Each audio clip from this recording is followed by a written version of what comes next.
당신 회사 주차장 아침 9시에 꽉 찼다가 저녁 6시까지 단 1cm도 안 움직이죠? 그런데 저 차들 철강, 히토류, 배터리까지 합치면 수백억입니다. 문제는요, 그 수백억이 하루 종일 놀고 있다는 겁니다.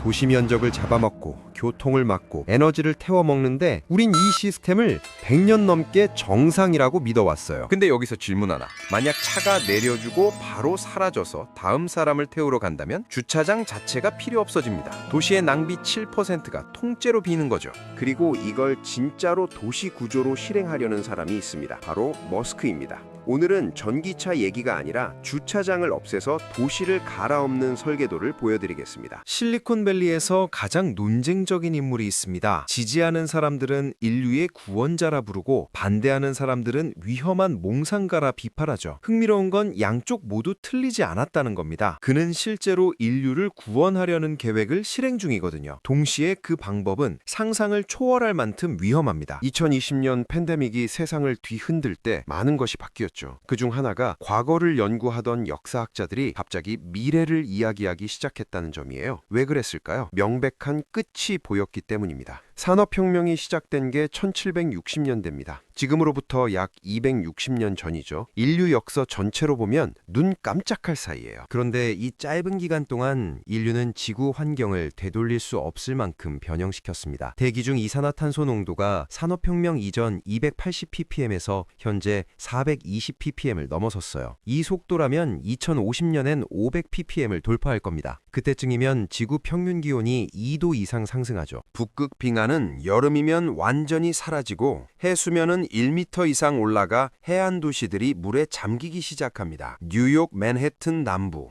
방콕 시내, 상하이 푸둥 지역이 위험해요. 하지만 더 근본적인 문제가 있습니다. 태양 자체의 수명이죠. 천문학자들의 계산에 따르면 태양은 약 50억 년 후 적색거성으로 팽창하면서 지구 궤도까지 삼킬 겁니다. 50억 년이라니 너무 먼 미래 같죠? 하지만 그 훨씬 전에 문제가 생겨요. 태양은 나이가 들수록 점점 밝아지거든요. 지금으로부터 약 10억 년 후면 태양 광도가 10% 증가해서 지구 해양이 완전히 증발해버립니다. 그것도 너무 먼 미래라고요? 그렇다면 수백만 년 후는 어떨까요? 지질학적 기록을 보면 지구는 주기적으로 빙하기와 간빙기를 반복해요. 다음 빙하기가 언제 올지는 정확히 모르지만 올 가능성은 100%입니다. 이런 과학적 사실들을 10대 때부터 깊이 사색한 사람이 있습니다. 대부분의 청소년들이 게임이나 연애에 관심 가질 나이에 그는 우주론과 행성과학 서적을 담독했어요. 칼 세이건, 스티븐 호킹, 리처드 파인만의 책들을 반복해서 읽으며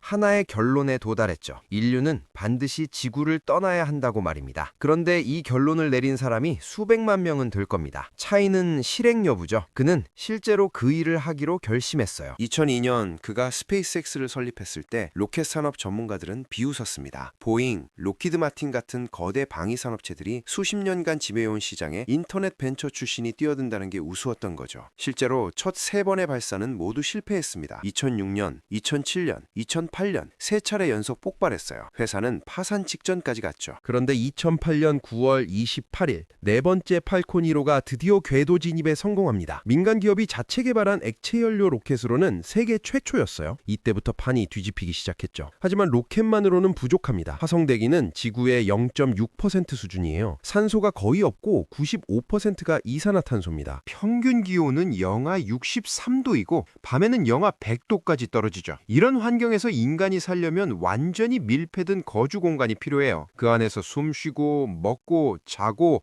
일하고 아이를 낳아 키워야 합니다. 자급자족 가능한 소규모 문명을 구축해야 한다는 거예요. 그런데 이런 걸 화성에 도착해서 시행착오를 거치며 배울 수는 없잖아요. 실패하면 사람이 죽으니까요. 그래서 지구에서 미리 실험하는 겁니다. 보링 컴퍼니를 보세요. 지하 터널을 뚫는 회사죠. 왜 갑자기 터널을 팔까요? 화성 기지는 방사선 차폐를 위해 지하에 건설될 가능성이 높거든요. 화성엔 지구처럼 강한 자기장이 없어서 우주 방사선이 그대로 표면에 내리쬐요. 장기간 노출되면 암 발병률이 급증합니다. 그래서 지하 거주 기술이 필수죠. 솔라시티는 어떤가요? 태양광 발전 회사입니다. 화성에서 에너지를 얻으려면 태양광이 가장 현실적이에요. 원자력도 가능하지만 연료를 지구에서 가져가야 하거든요. 테슬라의 배터리 기술도 마찬가지예요. 화성의 밤은 12시간이 넘습니다. 그 시간 동안 전력을 공급하려면 대용량 배터리가 필수죠. 그런데 여기서 예상치 못한 일이 벌어졌습니다. 이 기술들을 지구에서 상용화하는 과정에서 엄청난 부가가치가 창출된 거예요. 테슬라는 전기차 시장을 열었고 배터리 가격은 10년 만에 90% 가까이 떨어졌습니다. 2010년 킬로와트 시당 $1,000 넘던 리튬이온 배터리 가격이 2023년에는 $100 수준까지 내려왔어요. 이 가격 하락이 전기차 대중화의 핵심이었죠. 솔라시티는 미국 가정용 태양광 시장 1위가 됐고요. 화성을 위한 기술이 지구에서 먼저 돈을 벌기 시작한 겁니다. 그러다 2017년쯤부터 이상한 현상이 포착됩니다. 중국이 무서운 속도로 따라오기 시작한 거예요. BYD라는 회사가 테슬라 전기차 판매량을 추월했습니다. 2023년 4분기엔 BYD가 52만 대, 테슬라가 48만 대를 팔았어요. 가격 경쟁력에서도 중국이 앞섰죠. 배터리 분야는 더 심각해요. CATL이라는 중국 기업이 전 세계 전기차 배터리 시장의 37%를 장악했습니다. 2위가 LG 에너지 솔루션이고 3위가 일본 파나소닉인데 둘을 합쳐도 CATL에 못 미쳐요. 우주 분야도 마찬가지예요. 중국은 2019년 세계 최초로 달 뒷면에 착륙했고 2021년엔 화성 탐사선을 성공시켰습니다. 2024년엔 달 남극에서 얼음 샘플을 채취해 지구로 가져왔죠. 미국 나사도 못한 일입니다. 더 놀라운 건 우주정거장이에요. 국제우주정거장 ISS는 2030년 퇴역 예정인데 중국은 이미 자체 우주정거장 티엔궁을 완성했어요. 2030년부터는 중국 우주정거장만 남을 수도 있습니다. 인공지능은 또 어떤가요? 바이두의 어니봇, 알리바바의 통이 치엔1 이런 거대 언어 모델들이 GPT와 비슷한 수준까지 올라왔어요. 이 모든 걸 지켜본 그는 심각한 딜레마에 빠졌을 겁니다. 자기 회사들이 경쟁력을 잃는 것도 문제지만 더 큰 건 미국이라는 국가 자체가 기술 패권을 상실할 위기라는 거예요. 만약 중국이 AI, 배터리, 우주 개발 모든 분야에서 미국을 앞서게 되면 어떻게 될까요? 화성 프로젝트는 중국이 주도하게 될 겁니다. 그렇게 되면 인류의 다행성 종전환이라는 거대한 프로젝트가 중국 공산당의 통제 아래 들어가게 되는 거죠. 이건 그가 상상한 미래가 아니었어요. 그래서 나온 결론이 미국이라는 시스템 자체를 업그레이드하는 겁니다. 정부 비효율을 제거하고 규제를 합리화하고 의사결정 속도를 10배 높이는 거죠. 트럼프 2기 행정부에서 DOE라는 조직이 만들어진 배경입니다. 이건 단순한 정부 효율화가 아니에요. 미국을 중국과의 기술 경쟁에서 이길 수 있는 구조로 재설계하는 작업이거든요. 여기서 잠깐 자동차 이야기로 돌아가 봅시다. 서울시에 등록된 차량이 약 330만 대입니다. 서울 인구가 950만 명 정도니까 3명당 한 대꼴이죠. 이 차들이 차지하는 주차 면적을 계산해보면 놀라워요. 일반 승용차 한 대가 필요로 하는 주차 공간은 약 12.5제곱미터예요. 330만 대면 41.25제곱킬로미터입니다. 여의도 면적이 8.4제곱킬로미터니까 여의도 5개 분량이에요. 서울시 전체 면적이 605제곱킬로미터인 걸 감안하면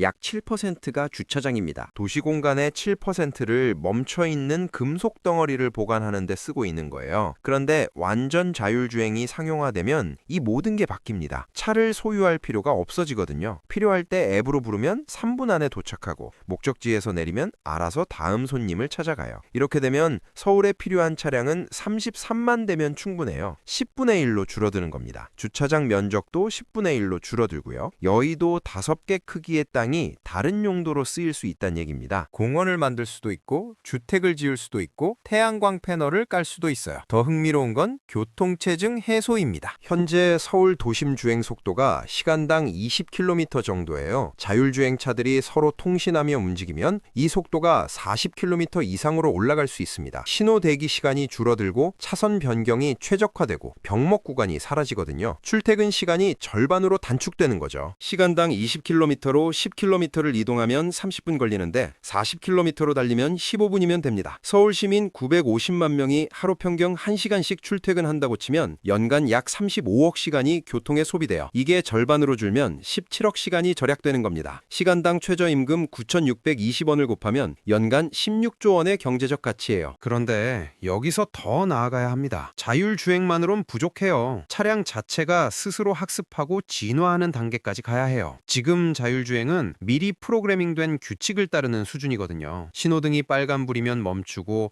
앞차와 거리를 유지하고 이런 식이죠. 하지만 진짜 자율주행은 다릅니다. 차량이 실시간으로 수백만 가지 변수를 분석해서 최적의 판단을 내리는 거예요. 갑자기 나타난 오토바이를 피하고 도로에 떨어진 장애물을 인식하고 다른 차량의 움직임을 예측하죠. 이 모든 걸 0.1초 안에 처리합니다. 이쯤 되면 차량은 더 이상 기계가 아니에요. 생명체에 가까워지죠. 환경을 인식하고 스스로 결정하고 목적을 달성하고 심지어 다른 차량들과 협력합니다. 새들이 무리지어날 때 복잡한 대형을 만들잖아요. 리더가 없는데도 전체가 하나처럼 움직이죠. 자율주행차 네트워크도 그렇게 될 겁니다. 중앙 통제 없이도 도시 전체의 교통 흐름이 최적화되는 거예요. 이게 바로 기술이 자연을 닮아가는 과정입니다. 산업혁명은 자연을 정복하는 프로젝트였어요. 증기기관으로 인력을 대체하고 공장으로 수공업을 몰아내고 도시로 농촌을 흡수했죠. 자연을 인간의 필요에 맞춰 재배치한 겁니다. 그 결과가 지금의 문명이에요. 편리하지만 지속 불가능하죠. 이제는 반대 방향으로 가야 합니다. 기술을 자연에 가까운 형태로 만드는 거예요. 자연은 낭비가 없습니다. 모든 게 순환하고 재사용되죠. 나무가 떨어뜨린 낙엽은 흙으로 돌아가 양분이 되고 그 양분으로 다시 나무가 자라요. 기술도 그렇게 되어야 합니다. 전기차 배터리를 보세요. 현재는 8년에서 10년 쓰고 폐기해요. 하지만 미래에는 배터리가 수명을 다해도 재활용됩니다. 리튬, 코발트, 니켈 같은 희귀 금속을 추출해서 새 배터리를 만드는 거죠. 이미 기술은 개발됐어요. 2023년 기준으로 폐배터리에서 95% 이상의 금속을 회수할 수 있습니다. 문제는 경제성인데 전기차가 대중화되면서 폐배터리 물량이 늘어나면 자연스럽게 해결될 거예요. 2030년쯤이면 재활용 배터리가 새 배터리보다 저렴해질 겁니다. 태양광 패널도 마찬가지예요. 수명이 25년에서 30년인데 그 이후엔 어떻게 될까요? 매립? 아니죠. 패널을 분해해서 실리콘, 은, 알루미늄을 회수해요. 실리콘은 정제해서 다시 태양전지로 만들고 은은 전자기기에 쓰고 알루미늄은 프레임 재료로 재사용하죠. 완벽한 순환 경제입니다. 자연이 작동하는 방식과 똑같아요. 이게 바로 에콜로지로서의 테크놀로지죠. 그런데 이 모든 걸 하려면 엄청난 에너지가 필요합니다. 2023년 전 세계 에너지 소비량이 약 580 엑사줄이에요. 1 엑사줄은 10의 18승 줄이니까 상상하기 어려운 양이죠. 이 중 80%가 화석연료에서 나옵니다. 석유, 석탄, 천연가스를 태워서 얻는 거예요. 이산화탄소가 쏟아지죠. 이걸 재생에너지로 바꿔야 하는데 태양광과 풍력만으론 부족해요. 날씨에 따라 출력이 들쭉날쭉하거든요. 그래서 필요한 게 핵융합입니다. 핵융합은 태양이 에너지를 만드는 방식이에요. 수소 원자핵 2개를 고운 고압에서 융합시키면 헬륨이 되면서 엄청난 에너지를 방출합니다. 장점이 뭐냐면 연료가 사실상 무한하다는 거예요. 바닷물에서 중수소를 추출하면 되거든요. 지구 해양에 있는 중수소로 100억 년은 쓸 수 있어요. 방사성 폐기물도 거의 안 나오고요. 문제는 기술적으로 엄청 어렵다는 겁니다. 수소를 융합시키려면 온도가 1억 도 이상이어야 해요. 태양 중심부보다 뜨거운 거죠. 이런 환경을 지구에서 만들고 유지하는 게 쉽지 않아요. 하지만 최근 몇 년 사이 놀라운 진전이 있었습니다. 2022년 미국 로렌스 리버모어 국립연구소에서 인류 최초로 점화에 성공했어요. 투입한 에너지보다 더 많은 에너지를 얻어낸 거예요. 192개의 레이저를 동시에 쏴서 중수소와 삼중수소를 담은 캡슐을 1억 도 이상으로 가열해 그 결과 2.05 메가줄의 에너지를 투입해서 3.15 메가줄을 얻었어요. 약 1.5배죠. 아직 상용화하려면 멀었지만 원리적으로 가능하다는 게 증명된 겁니다. 2030년대엔 시험 발전소가 가동될 거고 2040년대엔 상용 발전소가 나올 거예요. 핵융합 발전이 상용화되면 에너지 문제는 사실상 해결됩니다. 전기가 거의 공짜가 되는 거죠. 그러면 뭘 할 수 있을까요? 바닷물을 담수로 바꾸는 게 가능해집니다. 지금은 역삼투압 방식으로 하는데 에너지가 많이 들어요. 1톤의 담수를 만드는데 3에서 4kWh가 필요합니다.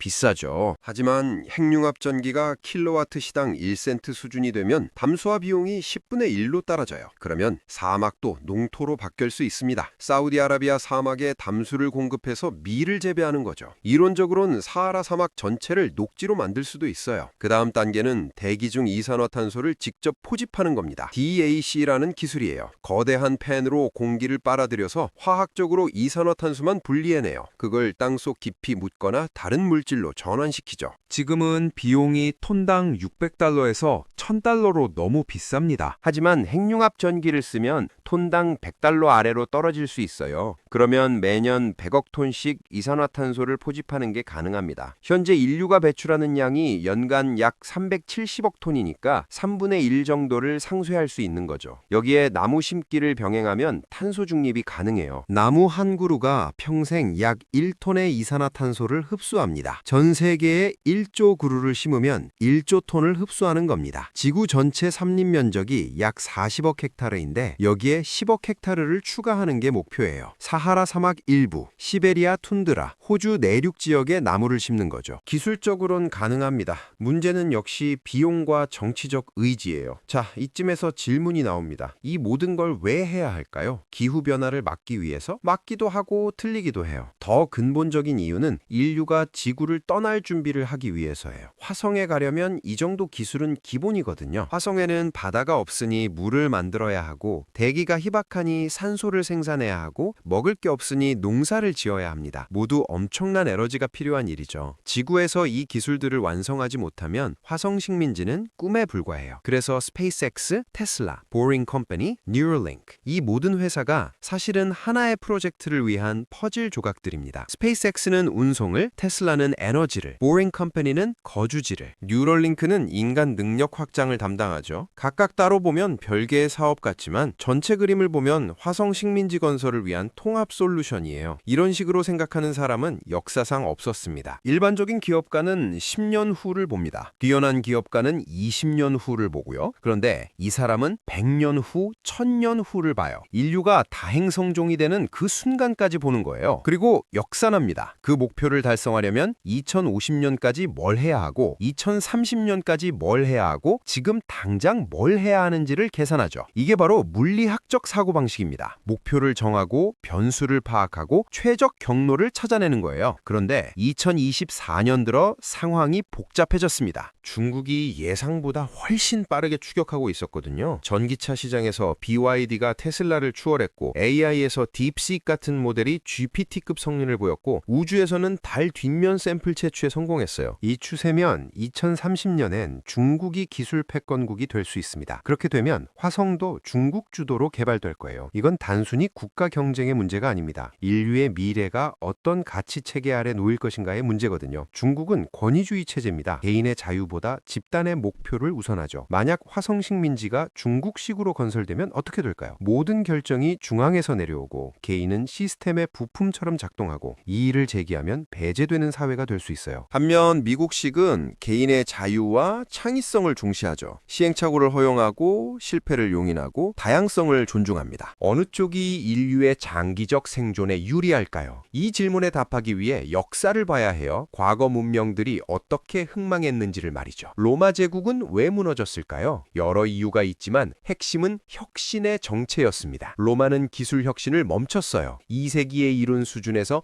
5세기까지 거의 발전이 없었어요. 반면 같은 시기 중국은 제지술, 나침반, 화약을 발명했죠. 결과는 뻔합니다. 혁신을 멈춘 문명은 사라지고 계속 발전한 문명이 살아남았어요. 20세기에도 비슷한 사례가 있습니다. 소련이 그래요. 1950년대 소련은 우주 경쟁에서 미국을 앞섰어요. 1957년 스푸트니크 1호로 최초의 인공위성을 쏘아 올렸고 1961년 유리 가가린이 최초로 우주를 다녀왔죠. 당시만 해도 소련이 우주 패권을 잡을 것 같았어요. 하지만 1969년 미국이 달 착륙에 성공하면서 판이 뒤집혔습니다. 왜 그랬을까요? 소련은 중앙계획 경제라 혁신이 느렸거든요. 모든 결정을 모스크바에서 내렸고 실패가 용인되지 않았고 경쟁이 없었어요. 반면 미국은 나사와 여러 민간 기업이 경쟁했죠. 록히드, 보잉, 그루먼이 각자 다른 방식으로 문제를 풀었고 그중 최선을 선택했습니다. 결국 미국이 이겼어요. 지금 상황도 비슷합니다. 중국은 국가가 주도하고 미국은 민간이 주도하죠. 스페이스X, 블루 오리진, 로켓랩 같은 회사들이 각자 다른 접근법으로 로켓을 개발해요.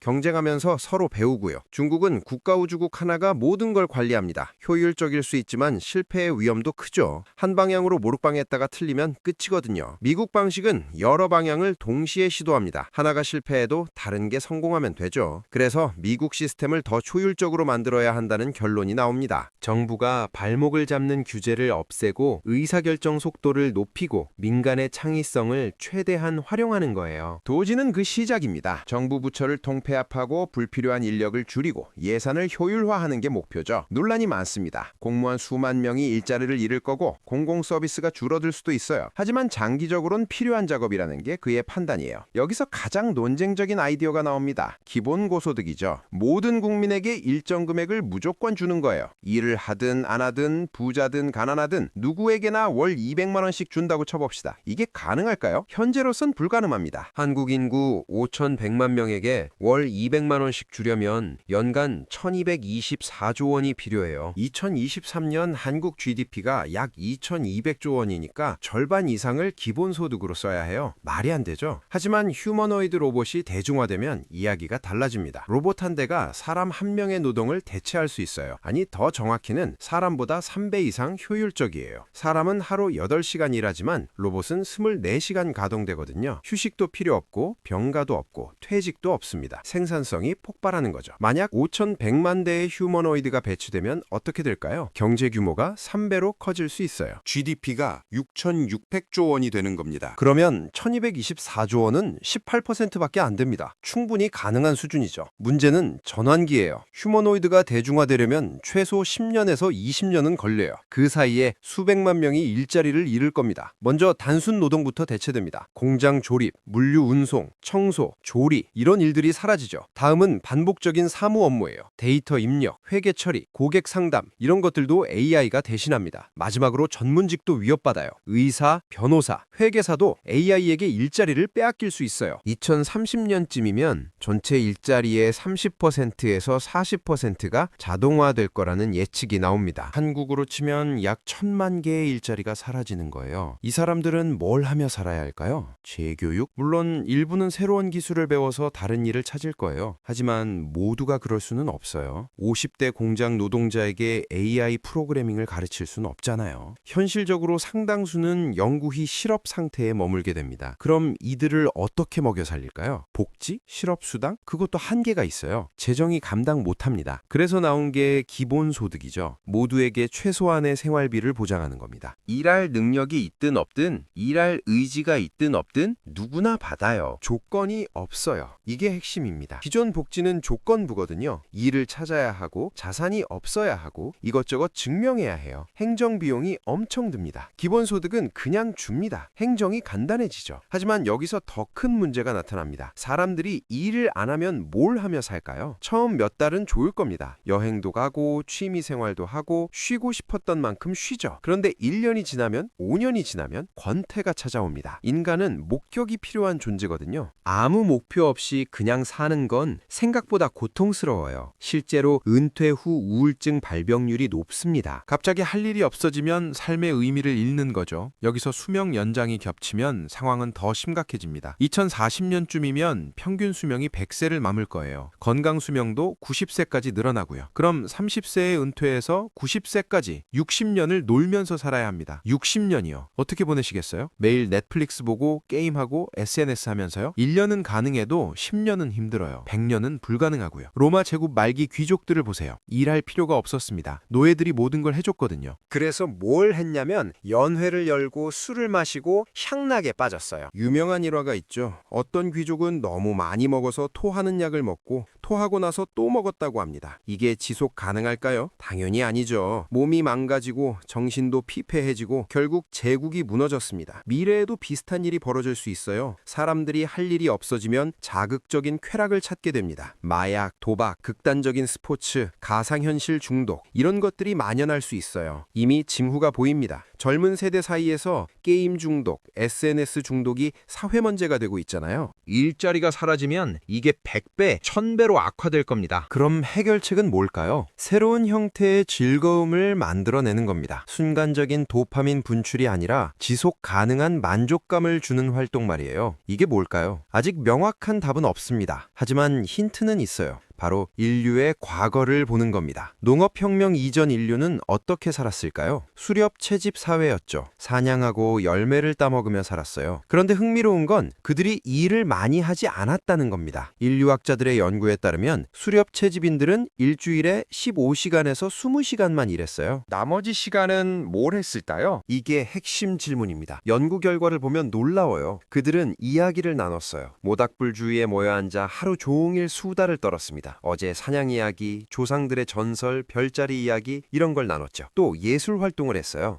동굴 벽화를 그리고 조각을 만들고 노래를 불렀습니다. 춤도 췄고요. 아프리카 부시맨들은 지금도 밤마다 모여서 춤을 춰요. 몇 시간씩 계속하죠. 왜? 재미있으니까요. 또 하나 중요한 게 있습니다. 관계 맺기예요. 수렵 채집 사회는 보통 20명에서 50명 정도의 소규모 집단이었어요. 서로 다 아는 사이죠. 이 안에서 우정을 쌓고 사랑하고 갈등을 해결하고 화해하는데 엄청난 시간을 썼습니다. 인간관계가 삶의 중심이었던 겁니다. 반면 산업사회는 어떤가요? 출퇴근 시간만 2시간, 일하는 시간 8시간, 자는 시간 8시간, 남은 건 6시간인데 밥 먹고 씻고 하면 3시간밖에 안 남아요. 이 시간에 관계를 쌓을 수 있을까요? 어렵죠. 그래서 현대인들은 외롭습니다. 2023년 조사에 따르면 한국 성인의 40%가 외로움을 느낀다고 답했어요. 1인 가구 비율은 34%에 달하고요. 혼자 밥 먹고 혼자 TV 보고 혼자 잡니다. 친구를 만나는 횟수도 줄었어요. 1990년대엔 일주일에 평균 3회 정도 친구를 만났는데 2020년엔 1회로 줄었습니다. SNS로 소통한다고요? 그건 진짜 관계가 아니에요. 좋아요 버튼 누르는 게 우정은 아니거든요. 미래 사회에서는 이게 바뀔 수 있습니다. 일을 안 해도 되니까 시간이 많아지죠. 그 시간을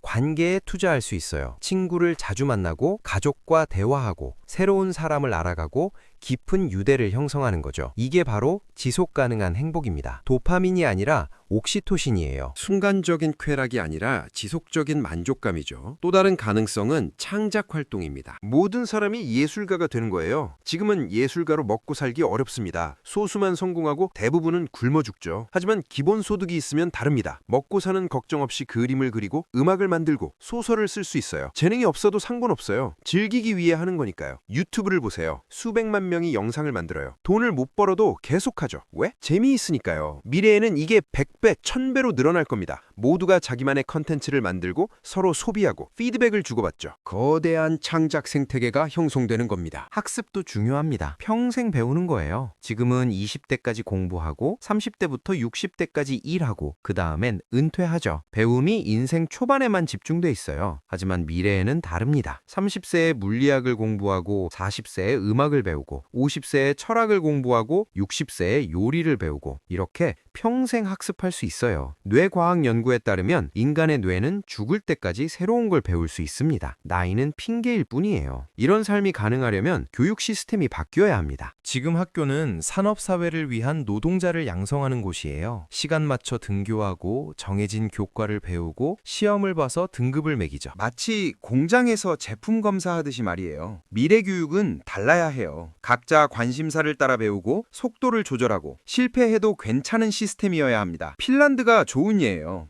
핀란드는 숙제가 거의 없어요. 시험도 최소화하고요. 대신 학생들이 스스로 프로젝트를 정해서 탐구합니다. 선생님은 가르치는 사람이 아니라 안내하는 사람이죠. 결과는 피사 국제 학업 성취도 평가에서 핀란드는 항상 상위권입니다. 한국도 상위권이지만 학생들의 행복도는 최하위예요. 뭔가 잘못됐죠. 미래 사회는 학교가 평생 이어집니다. 나이와 상관없이 누구나 배우고 싶을 때 배우는 거예요. 온라인 강의가 활성화되면서 이미 가능해지고 있어요. 코세라, 칸 아카데미, 에드엑스 같은 플랫폼에서 하버드, MIT, 스탠퍼드 강의를 무료로 들을 수 있습니다. 앞으로는 더 발전할 거예요. VR로 해부학을 배우고 AR로 역사 현장을 체험하고 AI 튜터가 1대1로 가르쳐주죠. 그런데 이 모든 게 가능하려면 한 가지 전제가 필요합니다. 생산성이 폭발적으로 증가해야 한다는 거예요. 휴머노이드가 그 역할을 합니다. 현재 휴머노이드 개발 현황을 보면 테슬라 옵티머스가 가장 앞서 있어요. 2024년 말 기준으로 공장에서 시험 운영 중입니다. 간단한 조립 작업을 하고 있죠. 아직 느리고 서투르지만 빠르게 개선되고 있어요. 보스턴 다이나믹스의 아틀라스도 있습니다. 백플립도 하고 파쿠르도 하는 놀라운 로봇이에요. 하지만 가격이 문제입니다. 한 대에 수억 원이거든요. 대중화는 어려워요. 반면 테슬라 옵티머스는 대량 생산을 목표로 합니다. 목표 가격이 2만 달러에서 3만 달러예요. 중형차 가격이죠. 이 정도면 일반 가정도 살 수 있어요. 중국도 만만치 않습니다. 유니트리, 샤오미 같은 회사들이 저가 휴머노이드를 개발하고 있어요. 가격을 1만 달러 아래로 낮추는 게 목표입니다. 성능은 테슬라보다 떨어지지만 충분히 쓸만해요. 청소, 빨래 같은 간단한 집안일은 할 수 있거든요. 2030년쯤이면 전 세계에 수백만 대의 휴머노이드가 배치될 겁니다. 이렇게 되면 경제 구조가 완전히 바뀝니다. 지금은 노동이 가치의 원천이에요. 일해야 돈을 벌고 돈이 있어야 물건을 살 수 있죠. 하지만 휴머노이드 시대엔 노동과 소득이 분리됩니다. 로봇이 일하고 사람은 소비만 하는 거예요. 이게 가능하려면 로봇이 만든 부를 어떻게 분배할 것인가가 핵심이에요. 한 가지 방법은 로봇세입니다. 로봇을 고용하는 기업에 세금을 매기는 거죠. 사람을 고용하면 임금을 주고 그 임금에서 소득세를 떼잖아요. 로봇은 임금을 안 주니까 세금도 안 냅니다. 이게 공평할까요? 아니죠. 그래서 로봇세를 걷자는 겁니다. 로봇 한 대당 연간 500만 원씩 세금을 매긴다고 쳐봅시다. 1000만 되면 50조 원이에요. 이 돈으로 기본소득을 줄 수 있습니다. 하지만 반대 의견도 있어요. 로봇세를 매기면 기업들이 로봇 도입을 꺼린다는 거예요. 생산성 향상이 지연되고 경쟁력이 떨어지고 결국 경제가 정체된다는 주장이죠. 일리 있습니다. 그래서 대안이 나옵니다. 로봇이 만든 제품에 부가가치세를 더 걷는 거예요. 로봇이 생산한 차, 로봇이 만든 옷, 로봇이 지은 집 이런 것들에 세금을 더 매기는 겁니다. 이러면 기업은 로봇을 마음껏 쓸 수 있고 정부는 세수를 확보할 수 있어요. 또 다른 방법은 기업 이익 공유제입니다. 기업이 벌어들인 이익의 일정 부분을 모든 국민에게 나눠주는 거죠. 주식 배당과 비슷한 개념이에요. 알래스카주가 실제로 하고 있습니다. 알래스카는 석유 수입의 일부를 연구기금에 적립하고 그 기금의 수익을 매년 주민들에게 배당해요. 2023년엔 1인당 약 130만 원을 받았습니다. 이걸 전국적으로, 전 세계적으로 확대하는 겁니다. 상상해보세요. 삼성전자 이익의 10%를 전 국민에게 나눠준다면 2023년 삼성전자 순이익이 약 55조 원이니까 5.5조 원이에요. 5,100만 명에게 나누면 1인당 약 11만 원이에요. 한 해에 130만 원 정도죠. 여기에 현대차, SK하이닉스, 네이버, 카카오 등 주요 기업들을 합치면 수백만 원이 될 수 있습니다. 기본소득의 상당 부분을 충당할 수 있어요. 하지만 가장 근본적인 질문은 따로 있습니다. 과연 인간은 일하지 않고도 행복할 수 있을까? 심리학 연구를 보면 흥미로운 결과가 나옵니다. 이 일 자체가 행복을 주는 건 아니에요. 중요한 건 의미와 성취감입니다. 의미 있는 일을 하고 성과를 내고 인정받을 때 행복하다는 거죠. 반대로 의미 없는 일을 반복하면 불행해집니다. 데이비드 그레이버라는 인류학자가 불쉿 잡이라는 개념을 제시했어요. 아무 의미 없는 일, 없어져도 세상에 아무 영향이 없는 일을 가리킵니다. 예를 들어 회사 중간 관리자가 만드는 보고서 중 90%는 아무도 안 읽어요. 그냥 만들기 위해 만드는 거죠. 이런 일을 하는 사람들은 우울해집니다. 반면 간호사, 선생님, 소방관 같은 사람들은 힘들어도 만족도가 높아요. 남을 돕는다는 의미가 있으니까요. 미래 사회에서는 불시잡이 사라집니다. AI와 로봇이 다 처리하거든요. 남는 건 의미 있는 일뿐이에요. 환자를 돌보고 아이를 가르치고 예술을 창조하고 과학을 연구하는 일들이죠. 이런 일들은 AI가 완벽하게 대체하기 어렵습니다. 인간의 공감, 창의성, 직관이 필요하거든요. 그래서 미래 사회의 일은 지금과 완전히 다를 겁니다. 의무가 아니라 선택이고 생계가 아니라 자아 실현이고 경쟁이 아니라 협력이에요. 원하는 사람만 일하고 원하지 않으면 안 해도 돼요. 하지만 대부분의 사람은 일할 겁니다. 왜? 의미 있으니까요. 다만 주 80시간 일하는 게 아니라 주 20시간 정도만 일하겠죠. 나머지 시간은 관계 맺고 배우고 놀고 쉽니다. 이런 사회로 가려면 얼마나 걸릴까요? 낙관적으로 보면 20년, 현실적으로는 30년에서 40년이에요. 2050년에서 2060년쯤이면 가능하다는 얘기죠. 하지만 그 사이에 엄청난 혼란이 있을 겁니다. 산업혁명 때를 생각해보세요. 1760년부터 1840년까지 약 80년 동안 유럽은 대혼란을 겪었어요. 러다이트 운동으로 노동자들이 기계를 부쉈고 아동 노동이 만연했고 빈부격차가 극심했습니다. 수백만 명이 농촌에서 도시로 이주했고 슬럼가가 생겼고 범죄가 폭증했죠. 프랑스 혁명도 그 과정의 일부예요. 1789년 바스티유 감옥이 습격당하고 왕정이 무너지고 공화정이 들어섰어요. 하지만 혼란은 계속됐습니다. 자코뱅 독재, 공포정치, 나폴레옹 제국, 왕정 복구, 6월 혁명 이런 게 60년 동안 이어졌어요. 안정을 찾은 건 1870년 제3공화정 이후입니다. 혁명 이후 80년이 지나서야 정착한 거죠. 지금도 비슷할 겁니다. 2020년대에 시작된 변화가 2100년쯤 안정될 거예요. 그 사이 80년 동안 우리는 혼란을 겪게 됩니다. 일자리 감소, 소득 양극화, 사회 불안, 정치 격변, 이 모든 게 동시에 닥칠 거예요. 어떤 나라는 내전에 빠질 수도 있고 어떤 나라는 독재가 들어설 수도 있어요. 역사적으로 거대한 전환기엔 항상 그랬습니다. 그렇다면 우리는 어떻게 대비해야 할까요? 개인 차원에서는 자산을 축적하는 게 최선이에요. 현금은 인플레이션으로 가치가 떨어지니까 실물 자산이 좋아요. 부동산, 주식, 금, 암호화폐 이런 것들이죠. 특히 기술 기업 주식이 유망합니다. AI, 로봇, 생명공학 분야의 선도 기업들은 앞으로 10년에서 20년간 폭발적으로 성장할 거예요. 테슬라, 엔비디아, 구글, 마이크로소프트 같은 회사들 말이죠. 암호화폐도 무시 못해요. 비트코인은 디지털 금으로 자리 잡았어요. 공급량이 2100만 개로 제한돼 있어서 희소성이 있죠. 정부가 마음대로 찍어낼 수 없습니다. 인플레이션 해지 수단으로 유용해요. 이더리움은 스마트 계약 플랫폼으로 성장했고요. 앞으로 금융, 부동산,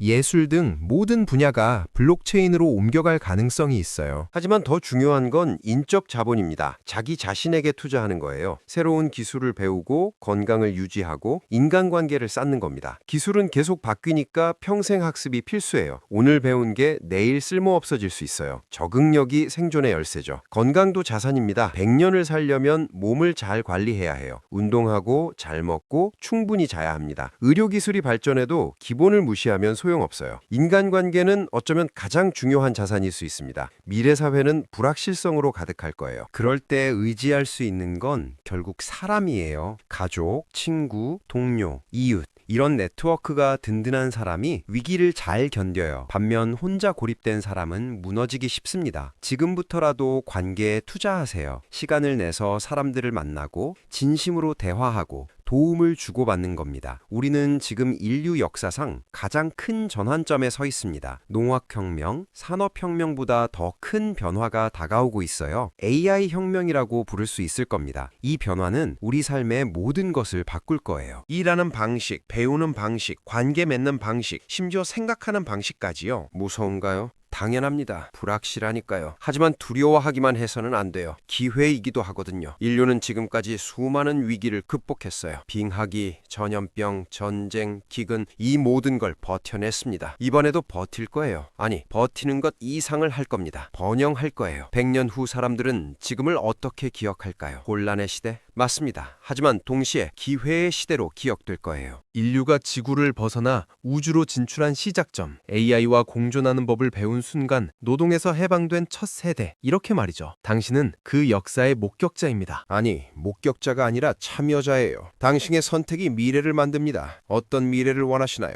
유토피아? 디스토피아? 그건 우리가 지금 무엇을 하느냐에 달렸습니다. 파격과 파국은 종이 한 장 차이예요. 틀을 깬다는 건 위험한 일입니다. 잘못하면 모든 게 무너지죠. 하지만 안 깨면 발전도 없어요. 정체되고 쇠퇴하고 결국 사라집니다. 우리는 깨야 합니다. 조심스럽게 하지만 확실하게요. 지금이 그 순간입니다. 선택하세요. 적응할 건가요? 도태될 건가요? 배울 건가요? 거부할 건가요? 투자할 건가요? 방관할 건가요? 시간은 기다려주지 않습니다. 변화는 이미 시작됐어요. 당신의 답을 기다리고 있습니다.